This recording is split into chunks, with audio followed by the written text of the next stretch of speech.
Back in the day, Sports Illustrated dubbed Mario Balotelli as the most interesting man in the world, and honestly, he wasn't far off.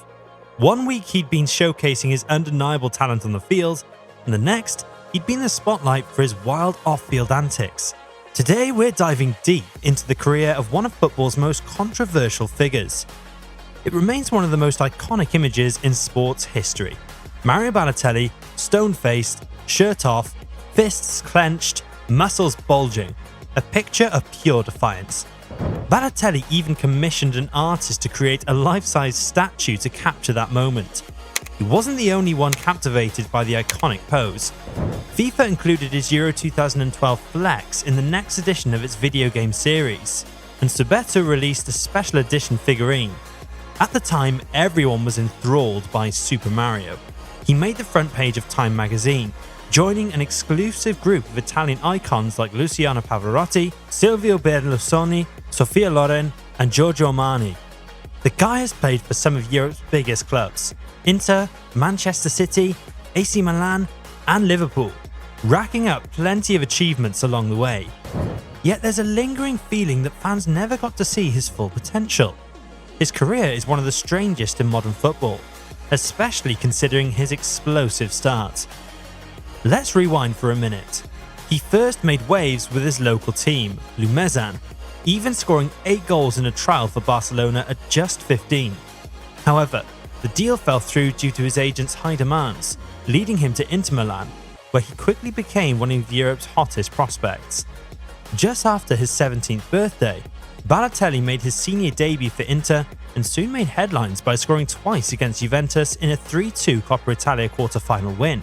Despite his on-field brilliance, his second season at Inter was marred by off-field issues. Manager Jose Mourinho benched him, citing a lack of effort in training. Additionally, Balotelli faced racial abuse, particularly from Juventus fans, leading to multiple sanctions against the club. Despite all the chaos, Balotelli still managed 43 goal contributions in 83 games for Inter before heading to Manchester City in 2010. He took the number 45 shirt in England, a nod to his favourite number 9, 4 plus 5. His stint at the Etihad was a mix of highs and lows. He bagged the Golden Boy Award in 2010 and played a crucial role in City's 2011-12 Premier League title win. Ironically, his only league assist was the pass that set up Sergio Aguero's iconic winner against QPR.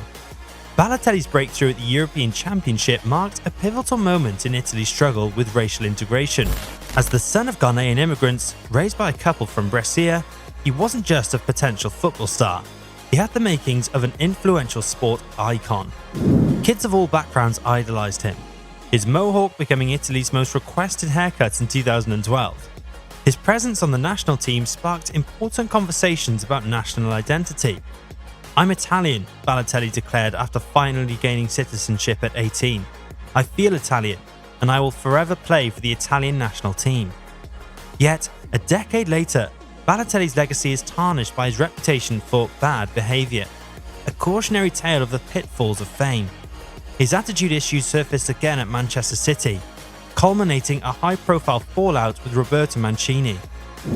This infamous clash happened when he was subbed off immediately after a failed trick shot in a pre-season game, leading to his exit in January 2013.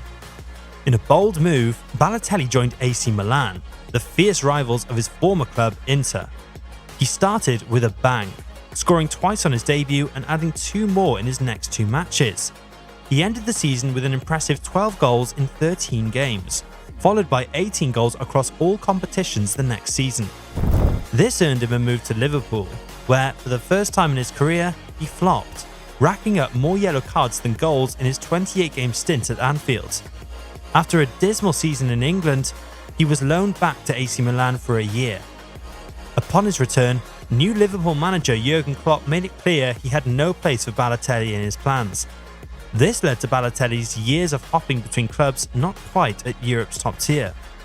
In 2016, after an underwhelming loan at Milan, he moved to Nice in League One, where he revived his career somewhat, scoring 43 goals in 76 matches, while also picking up 3 straight red cards. He has then had a brief stint with Marseille before returning to his hometown club of Brescia on a free transfer in August 2019. Sadly, he faced racial abuse again, notably from Hellas Verona fans, which led him to temporarily leave the field during a 2-1 defeat where he scored Brescia's only goal. He also scored in a 2-1 loss against Lazio, enduring further bigotry from the stands. After Brescia's relegation to Serie B, his contract wasn't renewed, and he ended up at Monza after briefly training with Serie D side Franciacorta. Scoring 6 goals and providing 1 assist in 14 games, he then moved to Turkey, signing with Adana Demirspor. Throughout his career, Balotelli has consistently found the back of the net, which is pretty remarkable considering the chaos he's often faced off the field. Even in his 30s at Adana Demirspor, scoring goals was the least of his problems. In Turkey, Mario reminded Europe of his talent by netting 18 goals, including an extraordinary Rabona goal that earned him a Puskás Award nomination. This performance secured him a summer move to Swiss Super League club Sion. However, after just 1 season, his 2-year contract was terminated and then he returned to Adana Demirspor. Unfortunately, a knee injury sidelined him for most of the season, and he now finds himself without a club. Recently, the renowned Italian striker made a surprising statement about his future ambitions. During a live stream with former Argentine forward Sergio Aguero, Balotelli revealed his dream of playing for Boca Juniors. "In June, my contract ends, and I will be a free agent. I prefer Boca over River Plate. My dream is to play at La Bombonera," Balotelli said. But honestly, we think this move is highly unlikely to happen. Reflecting on his career, it's impossible to discuss Balotelli without addressing the big elephant in the room: his discipline, or rather, his lack thereof. This has been a recurring theme throughout his career. While at Man City, manager Roberto Mancini highlighted this issue, even as he praised Balotelli's potential. Sometimes he doesn't understand how important his job is for his life. I hope for him that he can understand this quickly, because now he is 22 years old. As a player, he could be like Ronaldo, Messi, if he understands that to be like this, you should work hard. Your mind should always be on your job, not on other things that are not important. I'm very sorry for him for this. He can have everything, be one of the best players in the world. Mancini's words turned out to be spot on, as Balotelli never quite managed to find the right balance in his career. This was epitomised by his infamous "Why Always Me" shirt, worn during the Manchester derby in 2011. The day before the game, he accidentally set parts of his house on fire while messing around with his friends and setting off fireworks indoors. Despite this chaos, he delivered a stellar performance against Manchester United, scoring twice in City's 6-1 victory, their biggest win at Old Trafford in 22 years. Balotelli later explained that the shirt was a message to all the people that were just talking bad about me and would say not nice stuff about me. His time in England was also marked by a series of headline-grabbing events. Shortly after joining Man City, he was involved in a car crash. He threw darts at a youth team player as a training ground prank, and when questioned by a police officer about why he had £5,000 in cash, he famously replied, "Because I'm rich." In Italy, his antics continued. He and his friends once fired air pistols in Milan's Piazza del Repubblica, and he was photographed with 2 noted mafia mobsters. He was also questioned by Italian police after driving onto the grounds of a woman's prison. Critics often ask, why always him? Why does Balotelli always find himself at the centre of controversy? He argues that part of the reason is the colour of his skin. "The spotlight was always on me," he noted. "Aside from my character and being labelled as a prodigy as a teenager, being the first black player in the Italy squad meant people always focused on what I did off the field. I saw colleagues do things, and if it had been me..." There's no denying that Balotelli has been treated differently throughout his career, and the devastating impact of the relentless racism he has endured is often overlooked. As he once wrote on Instagram, "I'm not a robot, nor an epidemic, or even an idiot. Many times I don't reply to avoid problems and unnecessary tension. But I hear and see it all, and it accumulates. I get fed up too." However, Balotelli himself has openly admitted that he often played at 20% of his capabilities throughout his career. His former agent, Mina Raiola, bluntly told him that his laziness and lack of discipline prevented him from achieving the heights of players like Lionel Messi and Cristiano Ronaldo. who dominated the Ballon d'Or awards. Relive, known for his exaggeration, had a point back in 2012 when Balotelli seemed poised to become one of the world's best.